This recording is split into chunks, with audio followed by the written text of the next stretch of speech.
afternoon. It's good to be here. Good to see a lot of familiar faces. Good to see a lot of people who are passionate about the issues concerning young people in this city.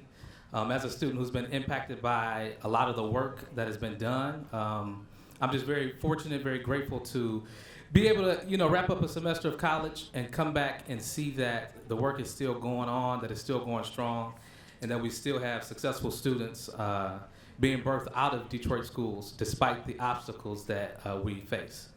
So today I have the opportunity to introduce a gentleman who is no stranger to the realm of education, and certainly no stranger to the city of Detroit. I'm introducing a gentleman by the name of Dr. Robert Simmons III.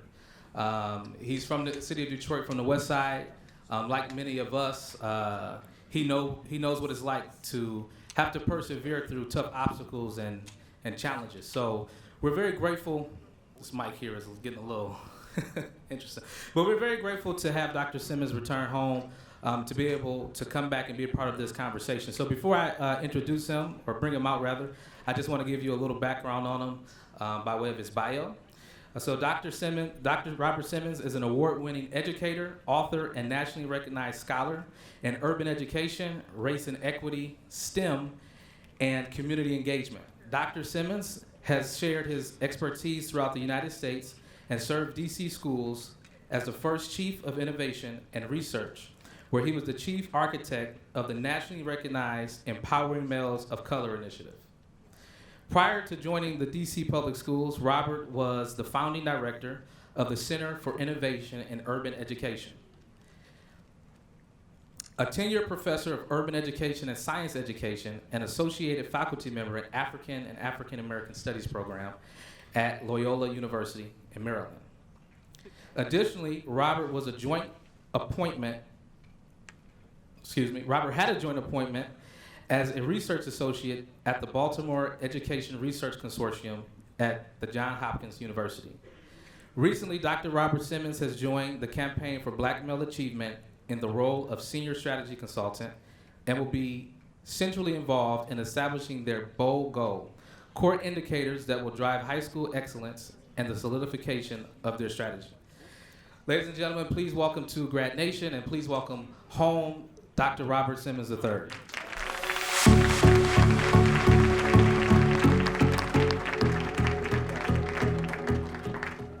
I tried to get him to put some Biggie on. It was all a dream. What's next? Come on, y'all. I used to read magazines. Come on now, let's get with it. I'm back in the deep. So I'm happy to be here. I'm Robert Simmons, for all those who heard the intro. I'm from the West Side. Where the West Side crowd at?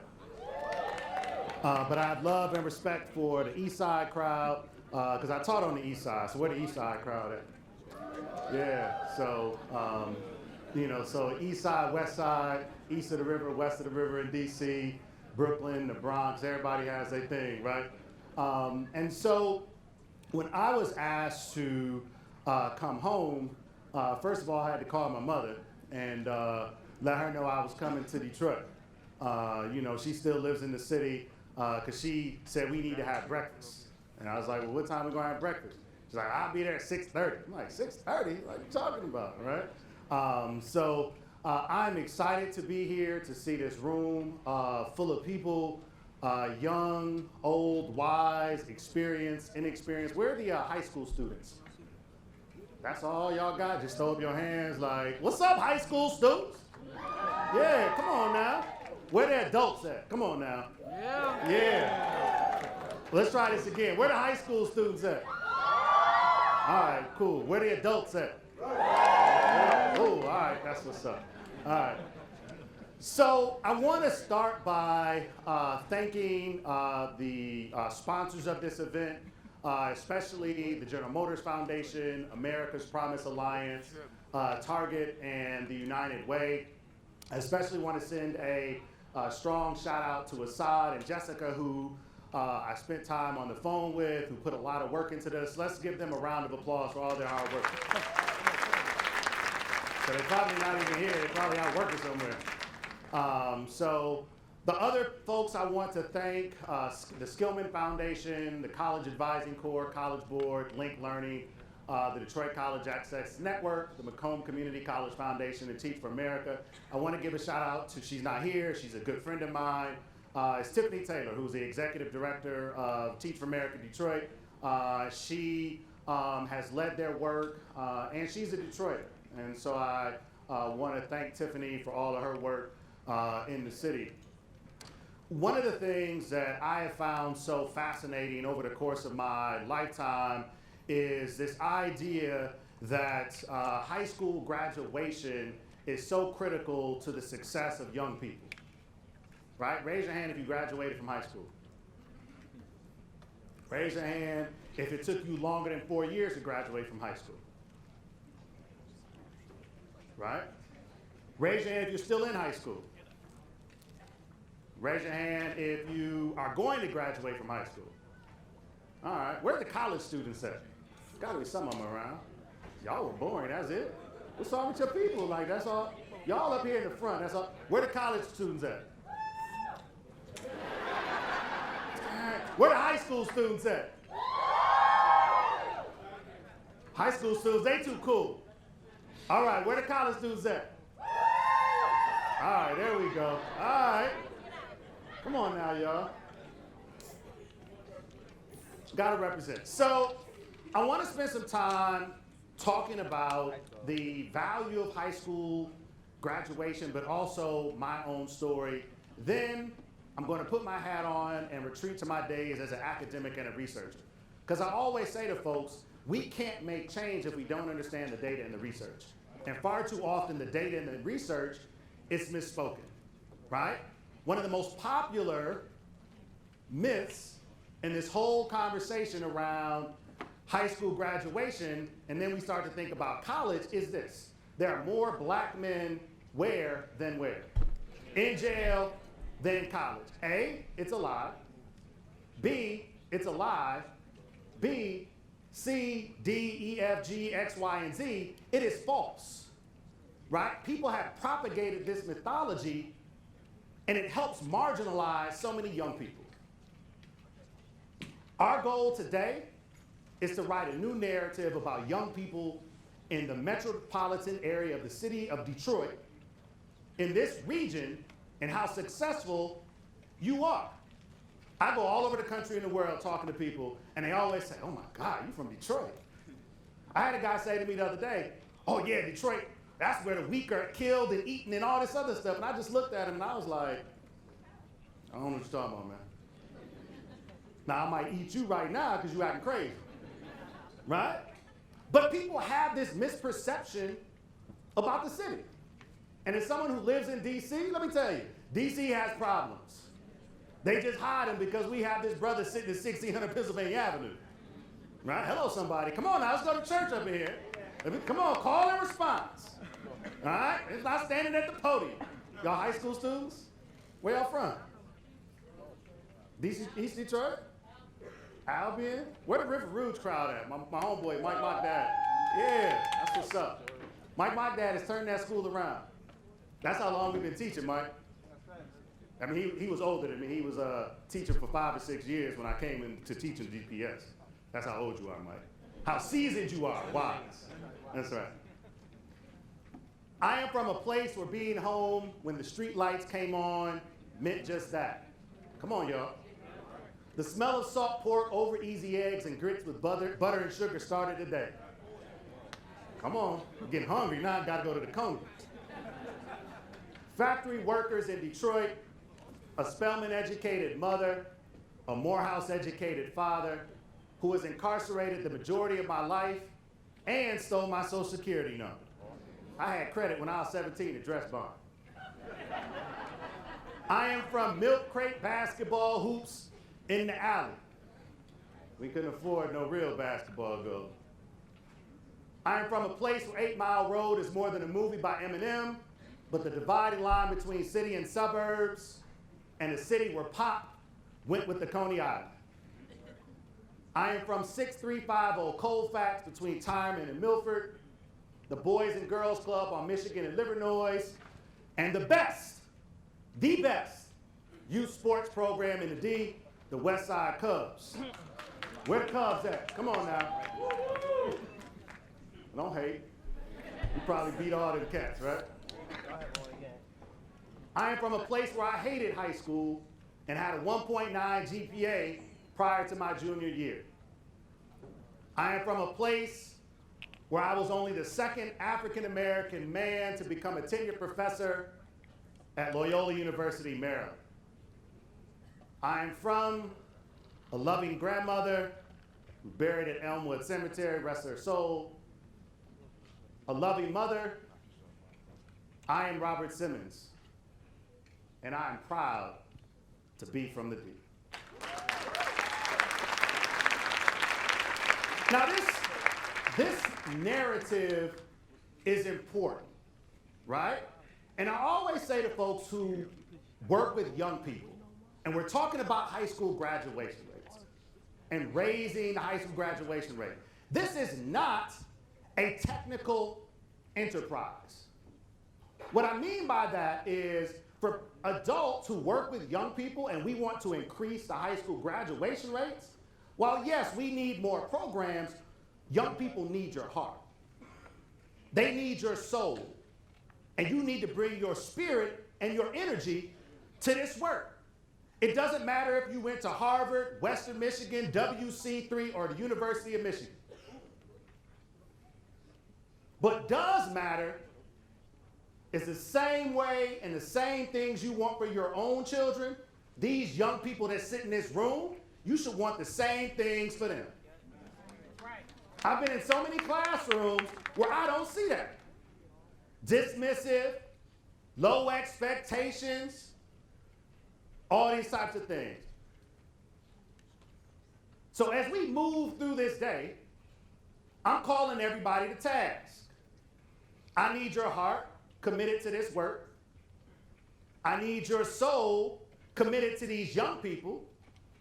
And I need you present. If that's not what you can do today, you got to bounce. Because we are in a fight for the lives and souls of our young people. We will lose an entire generation if we continue down this path. Detroit, DC, Chicago, Cleveland, etc., etc., etc. It's all hands on deck today and beyond. Corporate folks, education folks, nonprofit folks, all folks. It's game time. Our young people need us. Say that. Come on, sisters. Get off the bench. Come on now. We got a church up here. Call and respond. Yeah, don't hide. I'm going to come back now. But it's not about where I'm from. It's also about where I'm at. For those that know Liver Noise and Time, raise your hand if you know where Liver Noise and Time in Colfax is, right? That's the hood over there. We didn't have somebody coming in and offering us an $8 latte at Starbucks. Right? I didn't even know how to spell Starbucks at that point. A latte, what's that? Can I just get a cup of coffee with a lot of sugar and cream? Add to that, I was dismissed because I was being raised by my Spelman educated mother. Shout out to the Spelman crowd. I know somebody here from Spelman. Nobody from Spelman? My mother's gonna be disappointed. Glad she ain't here. And my grandmother, who had a 6th grade education, worked at Sanders out at Southgate at Southland Mall for 30 years. And we lived on Liver Noise and Time in the 6350 Colfax. I remember when Kronk Gym used to be popping. Raise your hand if you know where Kronk is, right? I'm showing how old I am now. They're like, ooh, he really knows what's going on. Right? They done stole the copper out of Kronk. But all of this was multiplied by the fact that my father was incarcerated. Robert Thornton, who's here from Skillman, we were having this conversation yesterday. He's the very first person I've ever met who knew my father in Detroit. And he was telling me stories that Brother Thornton I had never heard before. My father was one of the smartest people that you would ever meet. He could sell, these are the words of Robert Thornton yesterday, he could sell an empty Coke bottle to somebody who's, what'd you say, brother? Who is thirsty in the desert. No Coke, no water in there, he could sell it. But my father decided he wanted to make money the fast way. And he spent my entire life, not just in prison, but in Leavenworth Federal Penitentiary. People said, Robert, you're going to end up like who? Your father. I was angry. I was mad. I had a 1.9 GPA, but scored a 30 on the ACT. I hated high school. I hated it. I hated people. But you know why I hated people? Because I hated myself. So part of my challenge today is to say to these high school students is that, yes, we need to have adults surrounding you to support you, but you got to love yourself. Because if you don't love yourself, nothing is going to happen. And I found love in myself by that little boy on the left-hand side, my 5-year-old. Because to him, I'm not Dr. Simmons. I'm just daddy. Can I eat? Can we go to Dave & Buster's? Can I play on my iPad? Let me get up at 6 in the morning because I'm hungry and I want some Cheerios. That's all he knows. If that doesn't ground you, then there's something wrong with you. But all of these things in my life lead me to a point where I understand the value of high school graduation. Understand the value of hard work. Understand the value of this mentality of Detroit versus everybody.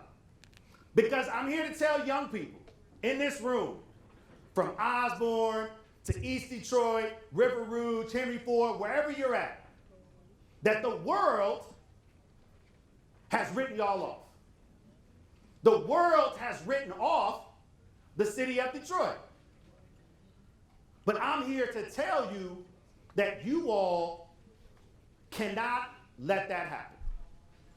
Hey, I'm tired of fighting for the city of Detroit and DC and being the lone person in the room saying, well, what about X, Y, and Z? What about A, B, C, and D? We need other people to be ambassadors for what's going on in this metropolitan area. Because don't get it twisted. If you go to the worst parts of DC, they look like some of the worst parts of Detroit.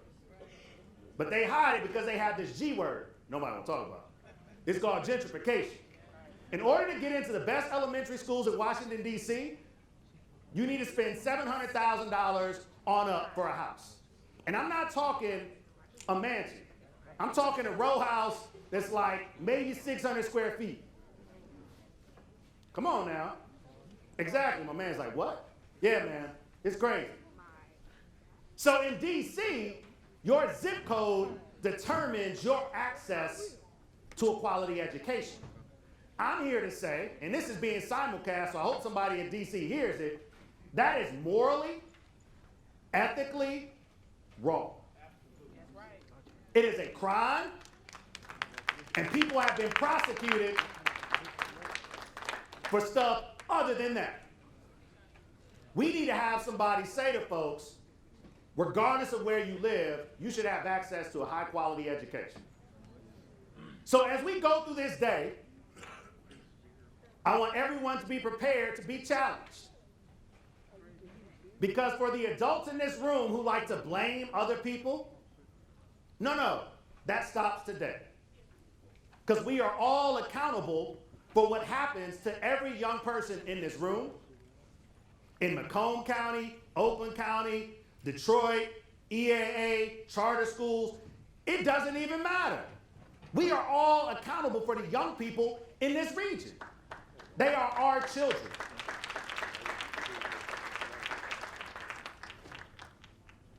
I want to turn to Dr. King and why we can't wait. For all the young people and high school students in the room, if you don't read any other books before you go to college, go read Why We Can't Wait. Dr. King talks about the moral imperative of the civil rights movement. But not just the civil rights movement around issues of racial equity, but around economic justice. And in this, we see this whole thing in these two quotes up here that talk about and speak to mutuality. Because if you fail, then I fail. If I fail, then you fail. So as we think about this in this room, and we think about the work everyone does related to high school graduation, it has to be done as a collective. I love the fact that we have corporate folks in the room to help support the work, but they can't do it by themselves. Classroom teachers can't do it by themselves. Parents can't do it by themselves. Because the reality of it is, all justice movements were done as a collective. So if we're serious about this work, the sister from America's Promise said this to me earlier today. She said it to y'all. I'm going to say it again. We need to put aside ego politics. The work has got to be about the young people. It has got to be about the kids that we want to see matriculate through high school, go to college, career, because we need them in this community. I want to talk about Trayvon Stearns. Where's Trayvon at? Is he here? Yeah. There he is. So, didn't know I was going to do that. So, I was intrigued when I heard about Trayvon and his story. And so, when I watched the video, I recognized Trayvon's story. Because his story is the story of so many high school students in the United States of America. Trayvon's story is all about resilience, struggle, and survival. But what's most important, what lessons we can take away from Trayvon, is that if he can do it, other people can do it. Let's give that brother some love. Come on now. Come on, bro. So, and on top of all of his success, he now has a full ride to the University of Michigan. Where's the University of Michigan crowd, aside from Ricky Fountain? Man, they deep up in here. Whoa. If you Michigan State, you better run. Whoa, we got some green up. Whoa. Any Ohio State people up in here? Nobody admitted up in this bitch. Sad. So as Trayvon ventures down 94 to Ann Arbor, he should not be going by himself. Everybody in this room should be going with him. Because if you aren't, you need to leave right now. Because you didn't hear what I just said about mutuality. Trayvon cannot make it at the University of Michigan without support, without mentors, without a scholarship and money. You need that money, right? When you graduate, just hit me up. I'll carry your briefcase. You know, give me a shout out of your book. But the reality of it is that the narrative and the master narrative that has been propagated about high school graduation rates in the United States doesn't tell his story. It makes it seem as if nobody's going to college and nobody's graduating from high school. Trayvon tells us a different story. Trayvon tells us the story of success. But young people, understand this.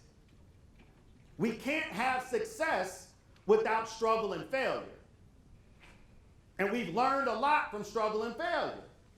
Trayvon hasn't always been successful, but Trayvon persevered. Raise your hand if you want a full ride scholarship anywhere. Give me that money, you know? But the reality of it is that this young man sits in our midst as a promising story for us to follow. As the lighthouse sitting out in Lake Michigan to help guide us through troubled waters. If you leave here today and you have not connected with Trayvon and any of these other young folks as an adult, then we have a problem. A good morning, a good afternoon, here's my business card, let me offer you an internship. Because Trayvon is going to be successful.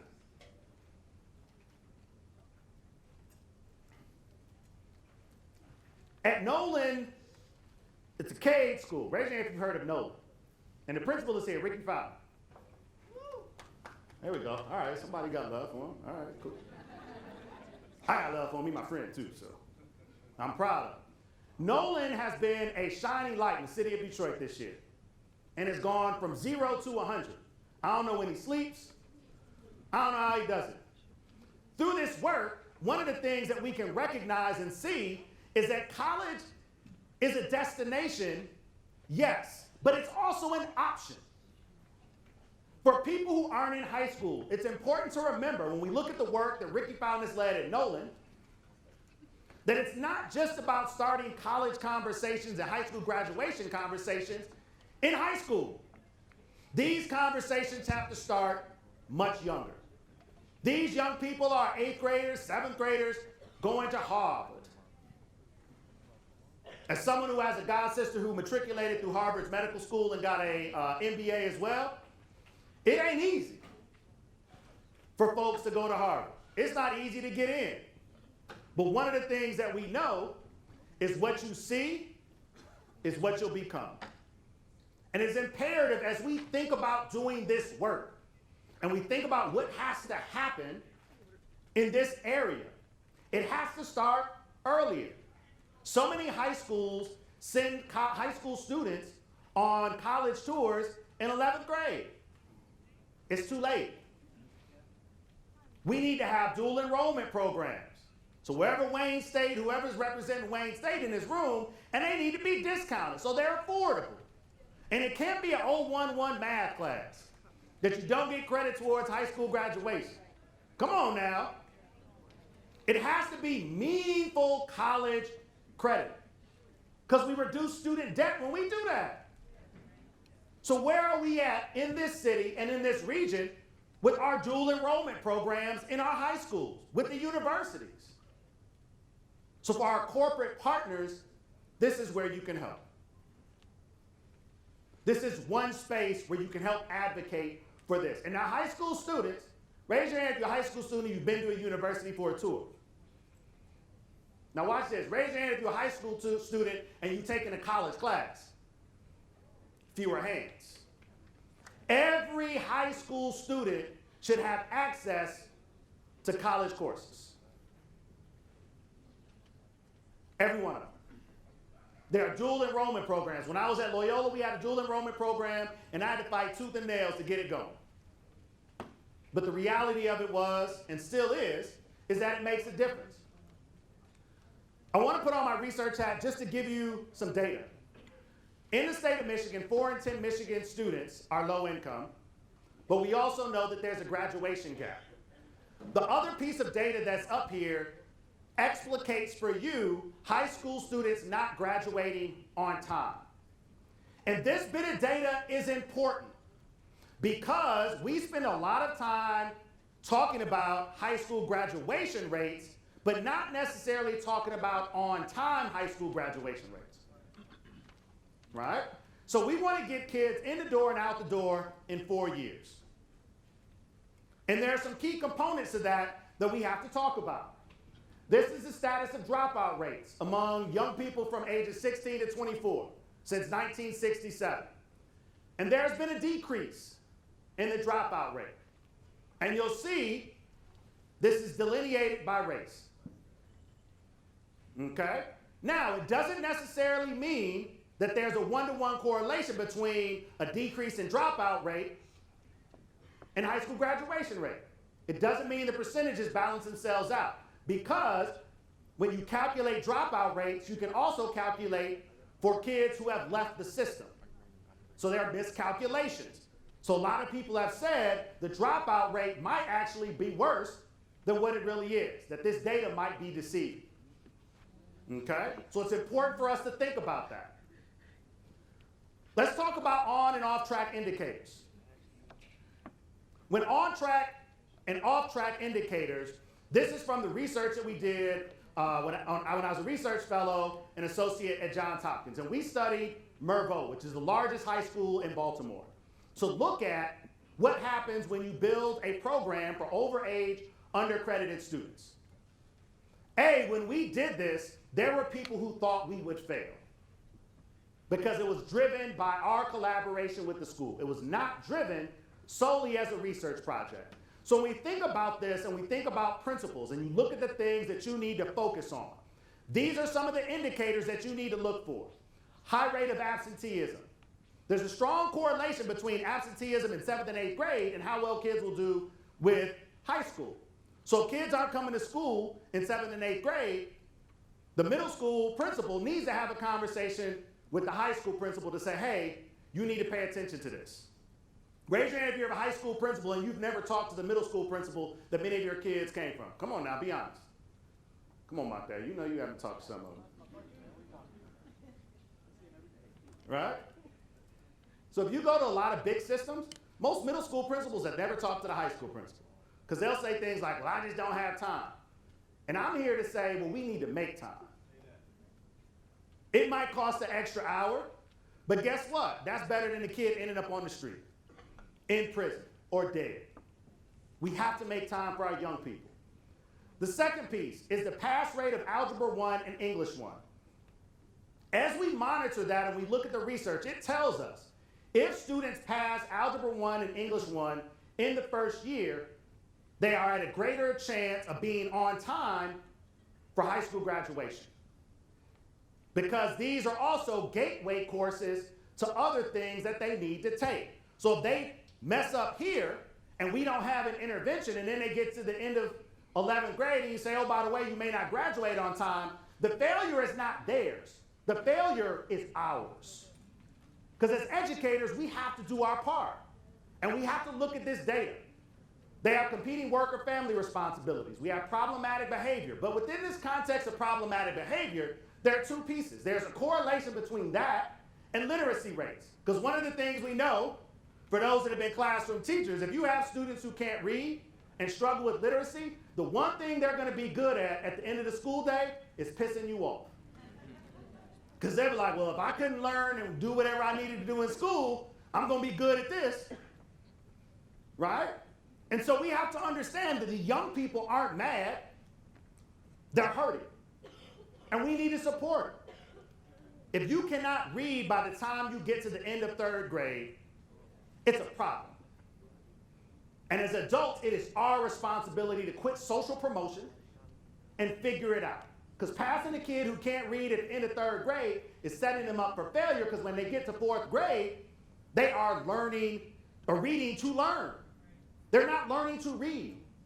So we really need to dig in to figure this out. Because when you pass kids along, it becomes a cascading effect. And they get to 8th grade and 9th grade and so on and so on and so forth, and it becomes a larger problem. And it's not to suggest that it's an easy fix. It's not to suggest that there's a silver bullet to do it.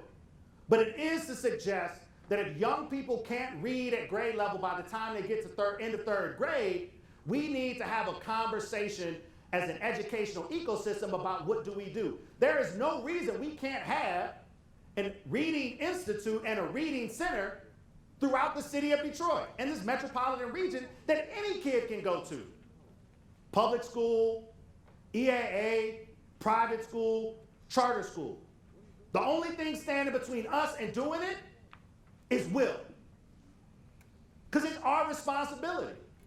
Because young people have to learn to read. As we think about this, we also look at moving to a new school in the 9th grade. And this is an understudied space. And one of the things we know in the research is that when kids come to you in 9th grade, they are still trying to figure out where the bathroom is. Raise your hand if you started a new job, and then 3 months later, you're still trying to figure out how the coffee machine works. Right? So it's the same thing if you're a 9th grader. You're still trying to figure out where to go. We lose so many kids in 9th grade because we don't wrap our arms around them. In DC public schools, we had 9th grade academies.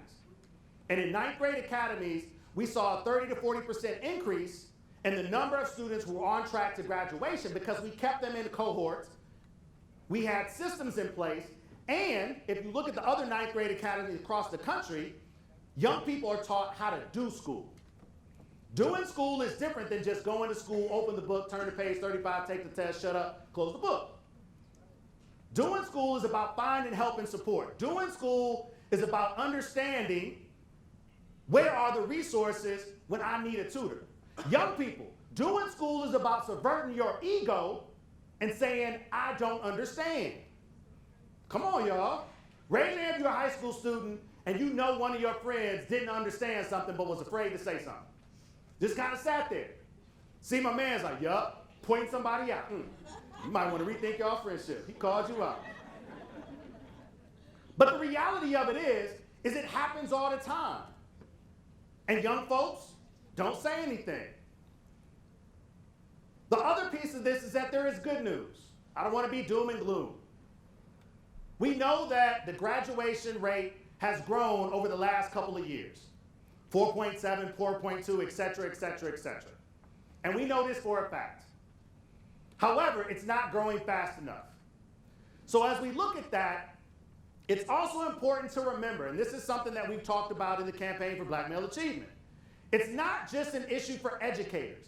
It's about education, health, employment, and the criminal justice system.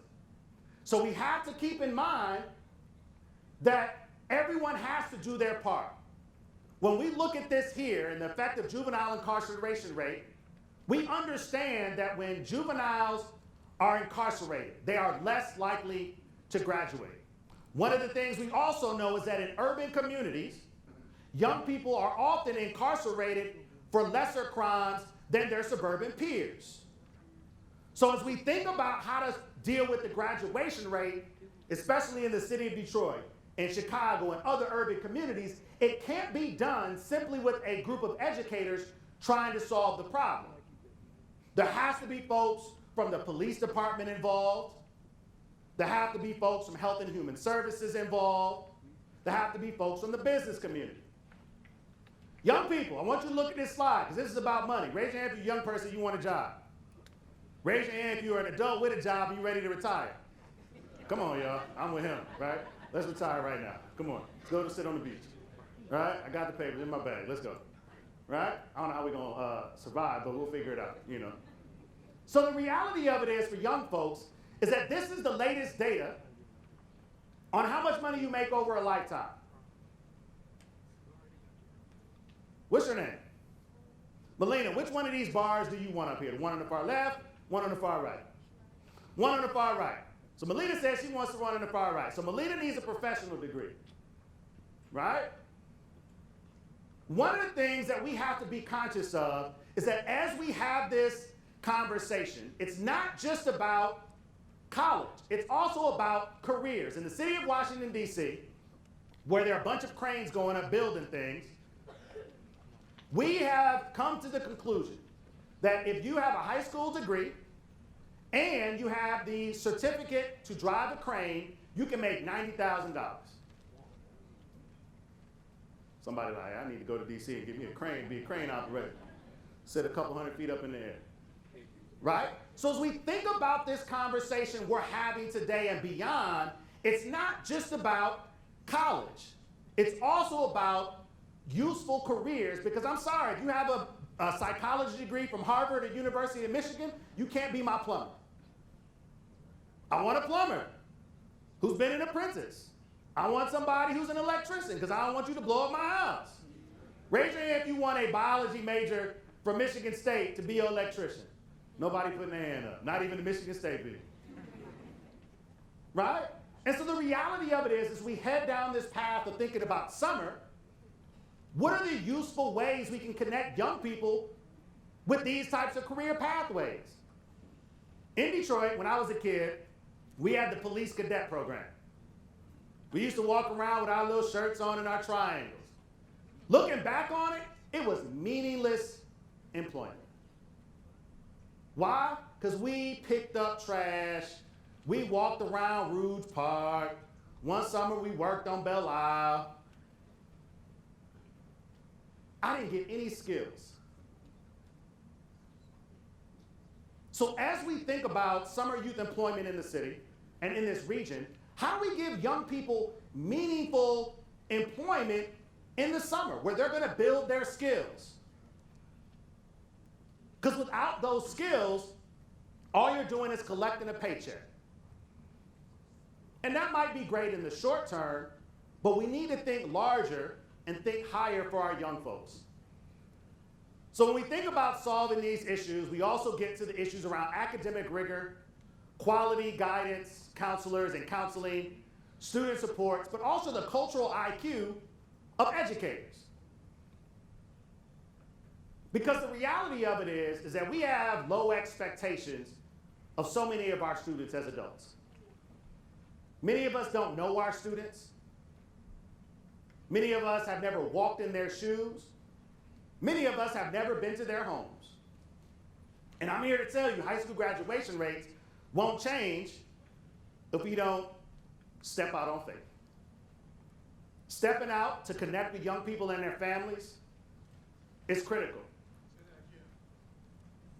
Oh, stepping out on faith and connect with the young people and their families is critical. You cannot sit in your classroom and think that's education. That's teaching. That's not education. I got 3 minutes? Dang. Can we rewind? No? Okay. So as we go into this, it's important for us to keep in mind that you have to be willing as an adult to step into the space and build relationship with families. In the city of Detroit, there's the Detroit Parent Network. Skillman supports this work. There are a myriad of organizations that help us do this. In the city of Washington, D.C., one of the places I would encourage you to look is the Flamboyant Foundation. The Flamboyant Foundation has a rubric designed to help people, organizations, schools, communities build a framework around family engagement. So as we head down these last 3 minutes, I'm going to skip those slides because I want to get to this piece here. I want all of the young people to stand up. High school students, stand up. Come on, y'all.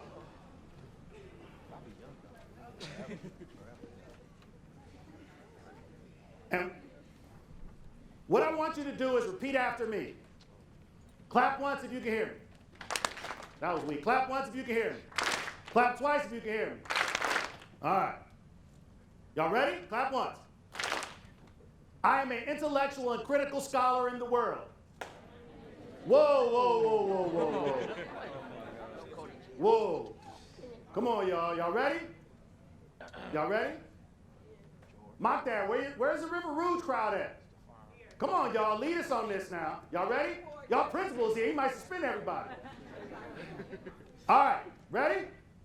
I am an intellectual and critical scholar in this world.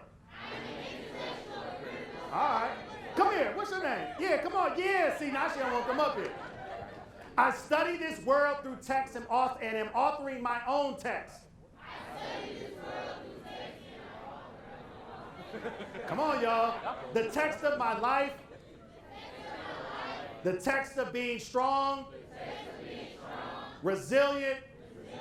And leaders. I stand before everyone here. But most importantly, myself. And pledge to perform at the highest level at all times. I pledge to live my life with honor. And to approach my work with the highest ethical standards. I stand in defiance of the negative narrative. Far too many people author about young people in Metro Detroit. In defiance of this narrative, I am committed to my education, my community, my family, and most importantly, myself. I will stare down every challenge. I will stare down every victory. I will stare down every failure. And in the end, I will succeed. I need the adults to stand up.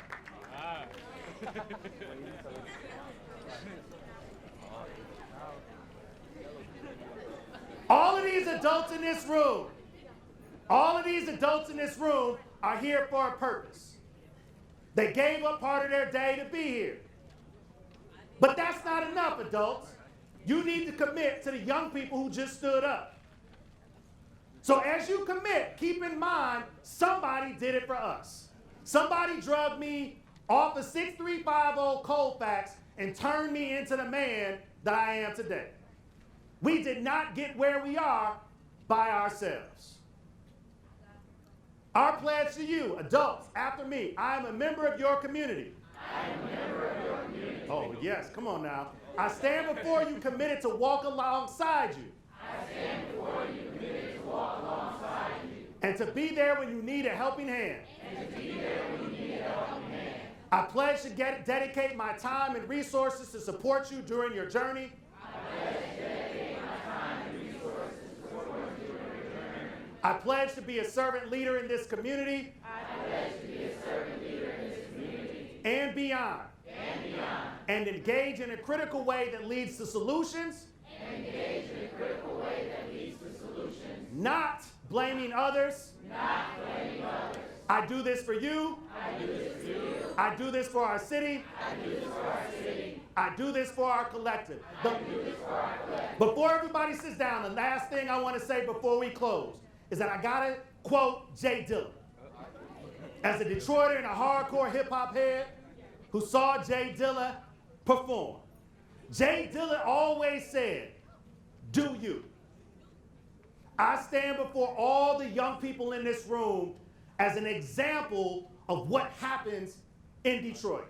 Despite my father's incarceration, despite growing up in one of the worst neighborhoods in the city, I stand before you to tell you that I believe in you. I stand before you to say that I believe in the D, the 313, my hometown.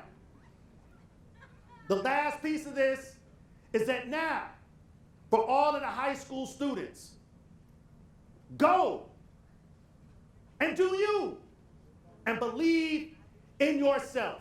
God bless everybody. Thank you.